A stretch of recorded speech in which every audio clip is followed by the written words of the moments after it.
बिस्मिल्लाहिर्रहमानिर्रहीम। अस्सलाम वालेकुम डियर स्टूडेंट, मैं आपका फ़िज़िक्स टीचर डॉक्टर मोहम्मद अमीन। चैप्टर नंबर 18 हमने शुरू किया हुआ था डॉन ऑफ मॉडर्न फिज़िक्स। आज इसका दूसरा टॉपिक पढ़ रहे हैं, topic number 18.2 special theory of relativity. Special theory of relativity को मैं अगर दो लफ्ज़ों में बयान करूं, यानी एक समरी पेश करूं आप लोगों के सामने, all motions are relative, in this universe nobody is at absolute rest. ये है स्पेशल थ्योरी ऑफ रिलेटिविटी। जहाँ तक मैंने पढ़ा है स्पेशल थ्योरी ऑफ रिलेटिविटी को, आइंस्टाइन ने 1905 में ये थ्योरी दी थी और इसके दो पोस्टुलेट्स हैं जिसको आगे हम जाके डिस्कस करेंगे। लेकिन जहाँ तक मैंने पढ़ा है, इसको समझा है, तो इनको अगर मैं दो लफ्ज़ों में बयान करूँ तो मेरी assessment special theory of relativity के मुतल्लिक मेरी अपनी ज़ाती राय ये है कि ऑल मोशंस आर रिलेटिव। सारे मोशन जो हो रहे हैं कायनात में इस वक्त, they are relative. In this universe nobody is at absolute rest. इस यूनिवर्स में कोई भी जिस्म एब्सोल्यूट रेस्ट में नहीं है, एब्सोल्यूट हालत सुकून में नहीं है। इसको मैं ऐसे बयान करना चाहता हूँ, मैं इस वक्त प्लानट अर्थ के सिटी DI खान में खड़ा हुआ हूँ, या ये मेरी पोजीशन है। मैं रेस्ट में हूँ, इस क्लास के लिहाज से, आप लोगों के लिहाज से मैं इस वक्त रेस्ट में हूँ। लेकिन आपका एक दोस्त सपोज वो मून में मौजूद है, मून के ऊपर, वो मुझे ऑब्ज़र्व कर रहा है, उसके लिहाज से मैं इन मोशन हूँ। सच्चे आप भी हैं, आप भी झूठ नहीं बोल रहे कि मैं रेस्ट में हूँ, क्योंकि सराउंडिंग के लिहाज से मैं अपनी स्टेट को तब्दील नहीं कर रहा। लेकिन आपके दोस्त वो भी सच्चा है। क्यों? कि मैं अर्थ में हूँ और अर्थ प्लानट जो है, प्लानट अर्थ वो सन के इर्द गिर्द रिवॉल्व कर रही है, मोशन में है। तो इस वजह से इसका स्पिन मोशन भी है और ऑर्बिटल मोशन भी है। उस वजह से मैं इन मोशन में हूँ, क्योंकि मैं अर्थ पे खड़ा हूँ, अर्थ मोशन में है तो मैं इन मोशन हूँ। मून वाला मुझे कह रहा है। एक दूसरा ऑब्जर्वर, आपका एक और दूसरा दोस्त, वो किसी और प्लानट पे है, सपोज वो मार पे है, वो वहाँ से ऑब्जर्व कर रहा है, तो वो देख रहा है कि हम दोनों इन मोशन हैं। मैं भी मोशन में हूँ, प्लानट अर्थ क्योंकि मोशन में है, मून भी रिवॉल्व कर रहा है अर्थ के इर्द गिर्द, मून भी इन मोशन में है। तो उसकी ऑब्जर्वेशन ये है कि प्लानट अर्थ वाला बंदा, यानी कि मैं भी इन मोशन में हूँ, मून पे रहने वाला बंदा वो भी इन मोशन में है, क्योंकि मून अर्थ के इर्द गिर्द रिवॉल्व कर रहा है।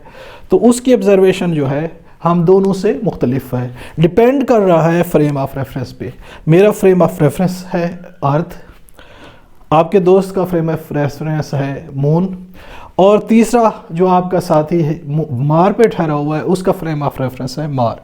तो फ्रेम ऑफ रेफरेंस के चेंज होने से हर एक बंदे की जो राय है वो तब्दील हो गई है। तो हम कह सकते हैं कि all motions are relative. In this universe nobody is at absolute rest, यानी कोई बॉडी एब्सोल्यूट रेस्ट में नहीं है। ये है इसकी समरी जो कि मैंने अपने अल्फाज में बयान कर ली। अब जिस तरह आपके बुक में लिखा हुआ है, जो आइंस्टाइन्स की दो पोस्टुलेट्स हैं, अब उनको मैं एक्सप्लेन करने की कोशिश करता हूँ। तो स्टार्ट करते हैं क्लासिकल मैकेनिक्स से। क्लासिकल फिजिक्स जो थी, इनिशियल फिजिक्स जो न्यूटन लॉज ऑफ मोशन पे डिपेंड कर रही थी, in classical mechanics we study motion of macroscopic objects, जैसे बॉल हो गया, कार हो गया, एट द स्मॉल वेलोसिटी और स्पीड। जब बॉल या कार किसी स्मॉल वेलोसिटी में मूव कर रहे होते हैं, स्मॉल स्पीड से मूव कर रहे होते हैं, तो क्लासिकल मैकेनिक्स के फार्मूलाज, न्यूटनियन फिजिक्स से फार्मूलाज लगाकर हम उनकी जो है ना लेंथ, मास, टाइम, मोमेंटम, एनर्जी वगैरह कैलकुलेट कर सकते हैं। तो क्लासिकल मैकेनिक्स डील करती है जब कोई ऑब्जेक्ट्स स्मॉल वेलोसिटीज़ के साथ या स्मॉल स्पीड्स के साथ मूव कर रहे होते हैं। इनकी स्मॉल वेलोसिटीज़ में इनकी लेंथ L0 से मैं शो कर रहा हूँ, मैं इसको M0 से, और के टाइम को T0 से शो कर रहा हूँ, T0। अगर कोई object suppose ball car gain कर ले, v is equal to C velocity of light gain कर ले, और वेलोसिटी ऑफ लाइट कितनी है 3 × 10⁸ मीटर पर सेकेंड। तो क्लासिकल मैकेनिक्स जो है, ओल्ड मैकेनिक्स जो है, ओल्ड फिजिक्स जो है वो फेल हो जाती है, फेल्स टू डिस्क्राइब इस मोशन, इसका मोशन डिस्क्राइब नहीं कर सकती, इसके मोमेंटम एनर्जी के बारे में हमें इंफॉर्मेशन नहीं दे सकती। क्यों नहीं दे सकती? वाई? क्यों? At the velocity of light variation आ जाती है उस बॉडी की लेंथ में, उसकी मैस में, उसके टाइम में। लेंथ जो है, जब भी कोई मटेरियल ऑब्जेक्ट बॉल हो गया, कार हो गया, वेलोसिटी ऑफ लाइट अटेन कर ले, उसकी लेंथ जो है वो स्मॉल हो जाती है, कॉन्ट्रैक्ट हो जाता है, लेंथ कॉन्ट्रैक्शन हो जाती है, मैस इंक्रीज हो जाती है और टाइम डायलेट हो जाता है, ज़्यादा हो जाता है। मैस भी इंक्रीज हो जाती है, टाइम भी इंक्रीज हो जाता है। दूसरे लफ्ज़ों में कोई ऑब्जेक्ट रे ऑफ लाइट के ऊपर बैठ जाए, जैसे मैंने यहाँ एक ऑब्जर्वर को बिठा दिया और वो ऑब्जेक्ट वेलोसिटी ऑफ लाइट से v = c से ट्रैवल करना शुरू कर दे, तो उसकी लेंथ कम हो जाएगी, वो सिकुड़ जाएगा, उसकी मैस इंक्रीज हो जाएगी, वो मैस बढ़ जाएगा, उसका टाइम उसका एक्सपेंड हो जाएगा। ये है स्पेशल थ्योरी ऑफ रिलेटिविटी। यानी जब भी कोई body velocity of light attain कर जाती है तो उसका मोमेंटम एनर्जी वगैरह हम रिलेटिविस्टिक फिज़िक्स लगा के वो फाइंड करते हैं, जबकि क्लासिकल मैकेनिक्स के जो लॉज हैं वो फेल हो जाते हैं। अब इसकी किस तरह आप सोच रहे हैं किस तरह पॉसिबल है? तो प्रैक्टिकल हमारे पास जो एग्जांपल है बीइंग मुस्लिम, वो वाक़या मेराज है। हुज़ूर सल्लम ने जाके अर्श मुल्ला पे अल्लाह से मुलाकात की, वहाँ काफ़ी सारा टाइम गुजारा और वापस आए तो पानी वैसे बह रहा था, कुंडी दरवाजे की वैसे ही रही थी, बिस्तर वैसे ही गर्म था। यानी प्लानट अर्थ के लिहाज से कोई टाइम नहीं गुजरा था, लेकिन अर्श मुल्ला पे जाके उन्होंने काफ़ी सारा टाइम गुजारा, यानी टाइम एक्सपेंड हो गया। हुज़ूर सल्लम ने किस सवारी पे सफ़र किया? बुराक, जिसके मानी है रोशनी की गट्ठी, यानी वो जानवर जो था जिस पे सफ़र किया हुज़ूर सल्लम ने, वो बुराक नाम था, यानी रोशनी, यानी वेलोसिटी ऑफ लाइट से हुज़ूर सल्लम ने सफ़र किया, बुराक पे सफ़र किया, वेलोसिटी ऑफ लाइट अटेन कर ली, तो वहाँ आप सल्लम के लिए टाइम इनफिनाइट हो गया, लामहदूद हो गया। लेकिन प्लानट अर्थ वालों के लिए टाइम वैसा ही खड़ा था, वो वैसे ही बिस्तर गर्म था और वैसे ही पानी आहिस्ते से जा रहा था और दरवाजे की कुंडी वैसे वैसे हिल रही थी। प्रैक्टिकली जो है, जो प्रैक्टिकली हमारी जो प्लानट अर्थ पे जो लैब्स हैं, जो चीज़ें हैं, practically no material object can gain the velocity of light. तो कोई मटेरियल ऑब्जेक्ट प्रैक्टिकली इम्पॉसिबल है कि वेलोसिटी ऑफ लाइट अटेन कर ले। इसलिए पार्टिकल जो हैं, जैसा कि इलेक्ट्रॉन, प्रोटॉन और न्यूट्रॉन हैं, उनको पार्टिकल एक्सीलरेटर्स के अंदर ना, उनको साइक्लोट्रॉन है, एक्सीलरेटर के अंदर इन पार्टिकल्स को वेलोसिटी ऑफ लाइट दी जा सकती है और ये वेलोसिटी ऑफ लाइट से electron, proton, neutron velocity of light से मूव कर सकते हैं। लेकिन प्रैक्टिकली कोई material object velocity of light नहीं गेन कर सकता। किस तरह पार्टिकल एक्सीलरेटर में हम लैब्स के अंदर इनको वेलोसिटी ऑफ लाइट दे सकते हैं, उसके लिए आइए देखते हैं। डियर स्टूडेंट, आप स्क्रीन पे एनिमेशन देख रहे हैं। सामने एक हेड्रॉन कोलाइडर है, सन के अंदर मौजूद है। 27 किलोमीटर इसका डाया है और यहाँ इसमें ये प्रोटॉन बम्बार्ड किए गए। अब प्रोटॉन यहाँ सर्कुलेट हो रहे हैं और इनको इलेक्ट्रिक और मैग्नेटिक फील्ड दिए जा रहे हैं, जिससे इसकी फर्दर स्पीड बढ़ रही है। यहाँ 1/3 of velocity of light move कर रहे हैं और ये इनिशियल रिंग है। इसके बाद दूसरे चैम्बर में जा रहे हैं। यहाँ प्रोटॉन फर्दर हाई स्पीड के साथ मूव कर रहे हैं इस चैम्बर के अंदर और यहाँ से इनको एक दूसरे चैम्बर के अंदर अब भेजा जा रहा है और अब इनकी velocity nearly 0.9 time of velocity of light हो चुकी है और अब यहाँ 27 किलोमीटर के डाया में ये मूव कर रहे हैं और अब इनको क्लॉकवाइज और एंटी क्लॉकवाइज दोनों अपोजिट डायरेक्शन से वैक्यूम ट्यूब्स के अंदर कोलाइड किया जा रहा है। अब पढ़ने जा रहे हैं हम postulates of special theory of relativity. Albert Einstein 1905 में स्पेशल थ्योरी ऑफ रिलेटिविटी दी थी और इसके दो पोस्टुलेट्स थे। पहला पोस्टुलेट था the laws of physics are same in all inertial frames. Inertial frames means non accelerated where a is equal to 0। जहाँ ए इज इक्वल टू 0 है, एक्सलेरेशन 0 है, इनर्शियल फ्रेम कहलाते हैं। कहता है कि लॉज ऑफ फिजिक्स सेम रहते हैं इन ऑल इनर्शियल फ्रेम्स, यानी ऑल जो जहाँ एक्सलेरेशन 0 है जिन फ्रेम्स ऑफ रेफरेंसेस में, वहाँ लॉज ऑफ फिजिक्स सेम रहते हैं, एक जैसे रहते हैं। इसको प्रिंसिपल ऑफ रिलेटिविटी भी कहते हैं। इसकी एक्सप्लेनेशन के लिए हम एक एग्जांपल को समझते हैं। कार ए है जो कि 10 मीटर पर सेकंड की वेलोसिटी से इस डायरेक्शन में मूव कर रही है, इस डायरेक्शन में। कार बी भी इसी डायरेक्शन में मूव कर रही है, उसकी भी वही वेलोसिटी है 10 मीटर पर सेकंड की वेलोसिटी और कांस्टेंट वेलोसिटी है। उस वजह से इसमें भी एक्सेलरेशन, इस फ्रेम ऑफ रेफरेंस में भी एक्सेलरेशन 0 है, नॉन एक्सेलरेटेड रेफरेंस फ्रेम है, और ये फ्रेम ऑफ रेफरेंस भी नॉन एक्सेलरेटेड रेफरेंस फ्रेम है। अब कार ए में मौजूद जो ड्राइवर है, जो बंदा है, वो एक बॉल लेता है अपने हाथ में और ऊपर फेंकता है और फिर वापस उसको कैच करता है। बॉल यूँ जाती है और यूँ वापस आती है। तो ये दोनों, कार ए वाला ऑब्जर्वर ये बंदा और कार बी वाला ऑब्जर्वर, कार बी वाला बंदा, दोनों ये ऑब्जर्वेशन लेते हैं। Observation of A and B car में जो मौजूद है, उनके ऑब्जर्वेशंस ये हैं, ये मुशाहिदा है वर्टिकल पाथ ऑफ बॉल। दोनों ये ऑब्जर्व करते हैं कि बॉल बिल्कुल सीधा ऊपर जाती है और वापस आती है और वो कैच करता है। एक दूसरा ऑब्जर्वर जो कि साथ ही रोड में जा रहा है, दूसरी कार में जा रहा है, लेकिन इसकी जो वेलोसिटी है वो वेरिएबल है, 2 to 4 मीटर पर सेकंड है। Velocity variable, rate of change of velocity को एक्सेलरेशन होता है, तो एक्सेलरेशन इसमें डज नॉट इक्वल टू 0 है, एक्सेलरेशन प्रोड्यूस हो रहा है। तो ये उसी बॉल को ऑब्जर्व करता है, कार ए में जो उछाली जा रही है वो बॉल, उसी को देखता है और ये उस कार का ये पाथ ऑब्जर्व करता है, पैराबोलिक पाथ ऑब्जर्व करता है और ये स्टेटमेंट देता है कि इस बॉल जो उछाल जा रही है कार ए में, उसका पैराबोलिक पाथ है।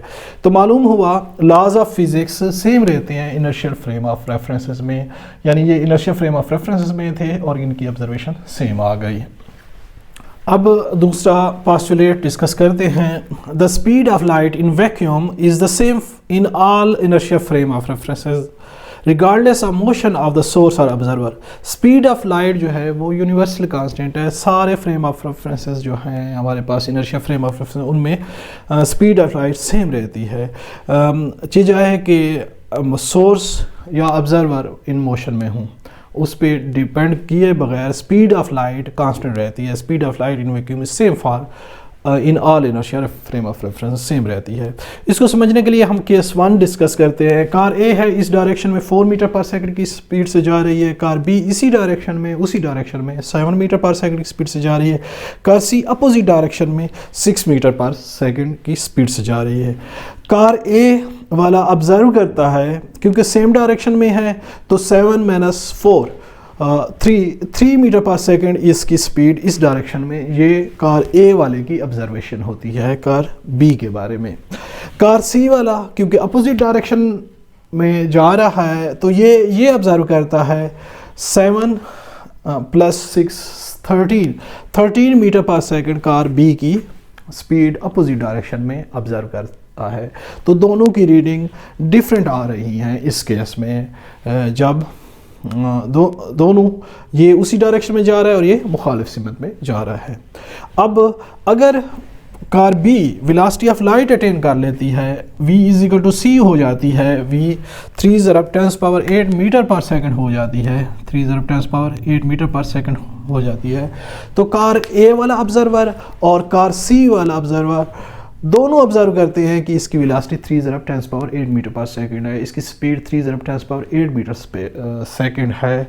क्योंकि वेलोसिटी ऑफ लाइट पे दोनों ऑब्जर्वर मुत्तफिक हो जाते हैं, सेटिस्फाई हो जाते हैं कि कार बी 3 × 10⁸ मीटर पर सेकंड की वेलोसिटी से अपोजिट उस डायरेक्शन में जा रही है। The speed of light in vacuum is the same in all inertial frame of reference regardless of motion of source of observer. Source और ऑब्जर्वर जो है ना अपोजिट जा रहे हूँ या सेम डायरेक्शन में जा रहे हूँ, स्पीड ऑफ लाइट अटेन करने पर कार बी की रीडिंग कार ए वाला ऑब्जर्वर और कार सी वाला सेम रहते हैं। तो ये था second postulate of special theory of relativity. अब हम इसकी समरी को डिस्कस करते हैं। फर्स्ट ये है कि ऑल मोशंस आर रिलेटिव, जितने भी मोशंस हैं वो रिलेटिव हैं, विद रिस्पेक्ट टू समथिंग है, and nobody is in absolute rest in this universe. कोई भी जिस्म एब्सोल्यूट रेस्ट में नहीं है और सारे मोशन जो हैं रिलेटिव हैं। जैसे प्लानट अर्थ वाला बंदा अर्थ वालों के लिहाज से स्टैटिक है, हालत सुकून में है, लेकिन मून वाले के मुताबिक वो इन मोशन है। ठीक मून वाला भी है जो ऑब्जर्वेशन ले रहा है, मून पे खड़ा हुआ है चांद पे, और जो अर्थ पे मौजूद है वो भी स्टैटिक है, वो अपने लिहाज से ठीक है, अपने फ्रेम ऑफ रेफरेंसेस, और मून वाला बंदा अपने फ्रेम ऑफ रेफरेंस के लिहाज से ठीक है। इसी तरह जो मार वाला है उसके मुताबिक मून वाला भी इन मोशन है और अर्थ वाला भी इन मोशन है। तो ऑल मोशंस आर रिलेटिव, सारे मोशंस रिलेटिव हैं। Two observers in different frame of references don't agree on the same event. एक ही इवेंट पे दो ऑब्जर्वर जो मुख्तलिफ फ्रेम ऑफ रेफरेंसेस में हैं उस पर एग्री नहीं होते। जैसे कि आपने कार्स के केस में देखा कि दो मुख्तलिफ फ्रेम ऑफ रेफरेंसेस में ऑब्जर्वर जो थे मुख्तलिफ राय रखते थे, या मून वाले बंदे की अपनी राय थी और अर्थ पे बैठा शख्स जो था उसकी अपनी राय थी। वो कहता था मैं स्टैटिक हूँ और मून वाला कहता है you are in motion because earth is moving. तो इस लिहाज से two observer in different frame of references don't agree on the same event. All observers agree on the velocity of light और स्पीड ऑफ लाइट। जब कोई body velocity of light attain कर रहती है तो उस पे सारे ऑब्जर्वर एग्री हो जाते हैं। जैसा कि आपने सेकंड पोस्टुलेट ऑफ जो स्पेशल थ्योरी ऑफ रिलेटिविटी का सेकंड पोस्टुलेट था उसमें आप देखा कि वेलोसिटी ऑफ कार जब c = 3×10⁸ मीटर पर सेकंड होगी तो ऑब्जर्वर ए और ऑब्जर्वर सी उस पर एग्री कर रहे थे। तो वेलोसिटी ऑफ लाइट जब भी कोई बॉडी अटेन कर लेती है तो उस पे सारे ऑब्जर्वर एग्री कर जाते हैं। At normal speed 2 metre 4 feet और 5 मीटर, लेंथ मास और टाइम किसी ऑब्जेक्ट की है, नॉर्मल स्पीड में कार है, बाल है, लेंथ मास टाइम सेम रहेगा। जब वो object velocity of light attain कर लेगा तो उसकी लेंथ कम हो जाएगी, वो सिकुड़ जाएगा, मैस उसका एक्सपेंड हो जाएगा, ज़्यादा हो जाएगा, टाइम उसका डायलेट हो जाएगा, ज़्यादा हो जाएगा। जैसा कि वाक़या मेराज में हमने डिस्कस किया कि टाइम एक्सपेंड हो गया था हज़रत सल्लम के लिए और जबकि ज़मीन वालों के लिए टाइम वैसा खड़ा था। तो ये इनको कहते हैं consequences of special theory of relativity, जिसको बाय फार्मूला बाय डेरिवेशन में आगे एक्सप्लेन करूँगा अब अगले लेक्चर में। तो स्टूडेंट, आपको होपफुली ये लेक्चर मेरा स्पेशल थ्योरी ऑफ रिलेटिविटी के बारे था, आपको समझ आ गया होगा। अगर फिर भी कोई प्रॉब्लम हो तो मुझे ज़रूर मैसेज करें इनबॉक्स में, मैं आपको रिप्लाई करूँगा। अपना ख्याल रखिएगा। Thank you so much. अल्लाह हाफिज़।